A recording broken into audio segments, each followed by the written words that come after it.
आपकी जर्नी जब ये एआई आया तो आपने कैसे सोचा कि मेंटल हेल्थ का इम्पैक्ट भी, एआई का इम्पैक्ट भी मेंटल हेल्थ पे हो सकता है, एंड व्हाट्स योर जर्नी? जी बिल्कुल हमारा ये बहुत इंपॉर्टेंट क्वेश्चन है, and thank you for bringing it up, क्योंकि मेंटल हेल्थ हमारे सोसाइटी में बहुत ज़्यादा कॉम्प्रोमाइज्ड है, इसकी अवेयरनेस कम है, टैबू बहुत ज़्यादा है, तो इसके बारे में बात करना बहुत ज़रूरी है।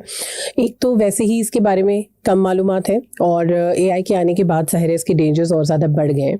तो मेरी आपसे पहली दफ़ा जब मेंटल हेल्थ के बारे से, एआई के बारे से बात हुई, वो भी यही बात थी कि इसमें एथिक्स कहाँ पे आके सस्टेन होंगे और कहाँ पे हमें एंड करने की ज़रूरत है कि नॉट बियॉन्ड दिस। तो ये this was the question that was lingering in my mind. ये देखने के बाद कि जिस वक्त कोविड आया था उस टाइम पे ड्यूरिंग माय थेरेपी मैंने, आप समझे, एक ब्रेक ले लिया था, and I couldn't practice, because जब आप फेस टू फेस किसी से बात कर रहे होते हैं तो therapy is very deep connection with the human being, you are in the shoes of another person, और therapy is a very, it is a connection. तो आप जब ऑनलाइन चले गए अचानक उस फिजिकल कनेक्शन से, तो वो मेरे लिए उस ट्रांजिशन को करना बड़ा मुश्किल था।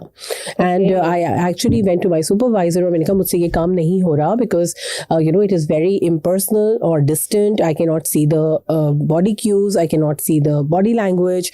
मैं आई फील एक तरह से ना पावरलेस फील होता है कि आप कुछ इंटरवेंशन कर सकें। तो मैंने अपनी फिर I went through therapy with my supervisor for that. okay. तो जब आप इतना डीप और इतना इम्पोर्टेंट, इतना सेंसिटिव काम कर रहे होते हैं, तो ऑफ कोर्स जब आप देखेंगे एआई में जिस तरह की एडवांसमेंट आ रही है, it's not science fiction any more, it's in our everyday lives now.